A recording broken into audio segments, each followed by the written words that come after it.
Mega TV ప్రపంచ వాణిజ్యానికి గుండెకాయ లాంటి ఎర్ర సముద్రం ఇప్పుడు ఒక యుద్ధ భూమిగా మారింది. ఇజ్రాయెల్ హమాస్ మధ్య జరుగుతున్న యుద్ధాన్ని సాకుగా చూపిస్తూ యమన్కు చెందిన హౌతీ రెబల్స్ సముద్ర మార్గం గుండా వెళ్తున్న విదేశీ కార్గో నౌకలపై విచక్షణారహితంగా విరుచుకుపడుతూ విధ్వంసం సృష్టిస్తున్నారు. హౌతీల దాడులతో ఆసియా, ఐరోపా దేశాలకు సరుకు రవాణా చేసే నౌకలన్నీ ఆఫ్రికా చుట్టూ తిరిగి వెళ్లాల్సి వస్తుంది. ఈ దాడుల వల్ల కేవలం ఇజ్రాయెల్, అమెరికా మాత్రమే కాదు, ఆ ప్రాంతంలో అత్యంత కీలక దేశమైన సౌదీ అరేబియాకు కూడా తీవ్ర ముప్పు ఏర్పడింది. ఈ పరిస్థితుల్లో పాకిస్తాన్ అనూహ్యంగా రంగంలోకి దిగింది. ఇరాన్కు ఊహించని షాక్ ఇచ్చింది.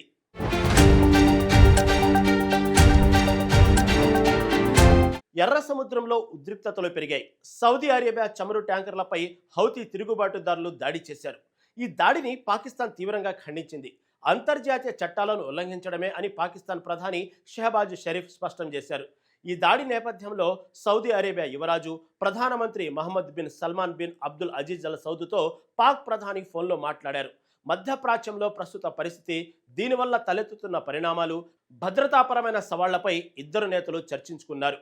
పాకిస్తాన్ సౌదీకి అండగా ఉంటుందని షెహబాజ్ షరీఫ్ ఈ సందర్భంగా హామీ ఇచ్చారు. పాకిస్తాన్ ప్రధాని షెహబాజ్ షరీఫ్ ఈ దాడులను ఖండిస్తూ అధికారికంగా ఒక సంచలన ప్రకటన చేశారు. ఇవి ఏమాత్రం ఆమోద యోగ్యం కావని, అంతర్జాతీయ చట్టాలను స్పష్టంగా ఉల్లంఘించడమేనని అన్నారు. ఈ కష్టకాలంలో తాము సౌదీ అరేబియాకు పూర్తిగా అండగా నిలుస్తామని పాక్ విదేశాంగ శాఖ స్పష్టం చేసింది. గల్ఫ్ ప్రాంతంలో శాంతి భద్రతలను దెబ్బతీసే ఎలాంటి చర్యలనైనా తాము వ్యతిరేకిస్తామని పాకిస్తాన్ తేల్చి చెప్పింది. నిజానికి హౌతీ రెబల్స్తో పాకిస్తాన్కు ఎలాంటి డైరెక్ట్ శత్రుత్వం లేదు. కానీ సౌదీ అరేబియాను టార్గెట్ చేస్తున్న హౌతీలను వ్యతిరేకించడం ద్వారా పాకిస్తాన్ తమ మిత్ర దేశానికి ఒక స్ట్రాంగ్ మెసేజ్ పంపింది. అయితే పాకిస్తాన్ ఉన్నట్టుండి సౌదీ అరేబియాపై ఇంత ప్రేమ ఎందుకు కురిపిస్తుందంటే దాని వెనుక ఒక అతిపెద్ద స్వార్థం ఉంది. అదే ఆర్థిక అవసరం. పాకిస్తాన్ ఆర్థిక వ్యవస్థ ప్రస్తుతం వెంటిలేటర్ మీద ఉంది. విదేశీ మారక నిల్వలు పెంచుకోవాలన్నా, IMF నుంచి బెయిలౌట్ ప్యాకేజీలు తెచ్చుకోవాలన్నా పాకిస్తాన్కు సౌదీ అరేబియా గ్యారంటీ ఖచ్చితంగా కావాలి. ఇటీవలి కాలంలో సౌదీ అరేబియా పాకిస్తాన్లో $1 బిలియన్ పెట్టుబడులు పెట్టడానికి ముందుకు వచ్చింది. అలాంటి టైంలో సౌదీ అరేబియాను కాదని హౌతీల పక్షాన నిలబడితే పాకిస్తాన్కు ఒక్క పైసా కూడా దక్కదు. అందుకే అప్పుల కోసం ఇస్లామాబాద్ ఏ దేశానికైనా వత్తాసు పలికే పరిస్థితికి దిగజారిపోయింది.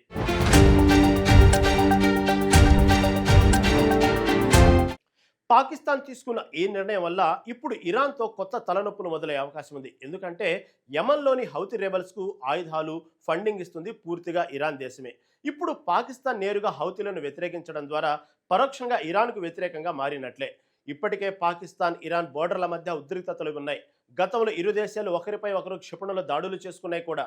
ఇప్పుడు సౌదీకి మద్దతు ఇవ్వడం ద్వారా పాక్ తన పక్కనే ఉన్న ఇరాన్ కోపాన్ని కొని తెచ్చుకుంటుందన్న ఆందోళనలు వ్యక్తమవుతున్నాయి.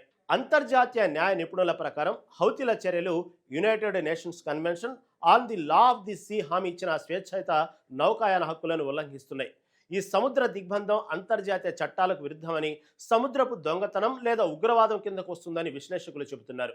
జనవరి 2024లో ఐక్యరాజ్య సమితి భద్రతా మండలి తీర్మానం 2722ను ఆమోదించింది. హౌతీ దాడులను ఖండిస్తూ స్వేచ్ఛాయుత నౌకాయాన హక్కును పునరుద్ఘాటించింది. ఈ దాడులు కేవలం సౌదీ అరేబియాకే కాకుండా మొత్తం గల్ఫ్ ప్రాంతం, ప్రపంచ ఆర్థిక వ్యవస్థకు కూడా ప్రమాదకరమని అంతర్జాతీయ విశ్లేషకులు అభిప్రాయపడుతున్నారు.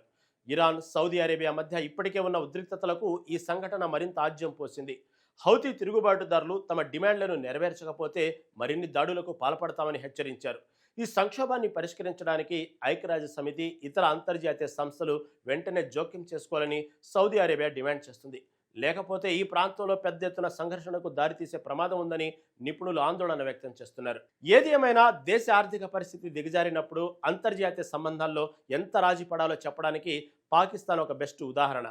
హౌతీ దాడులతో పశ్చిమాసియా రాజకీయాలు రోజు రోజుకు మారుతున్న వేళ కేవలం అప్పుల కోసమే పాకిస్తాన్ తీసుకున్న ఈ నిర్ణయం వాళ్ళకి ఏ మేర లాభం చేకూరుస్తుందో కాలమే నిర్ణయించాలి.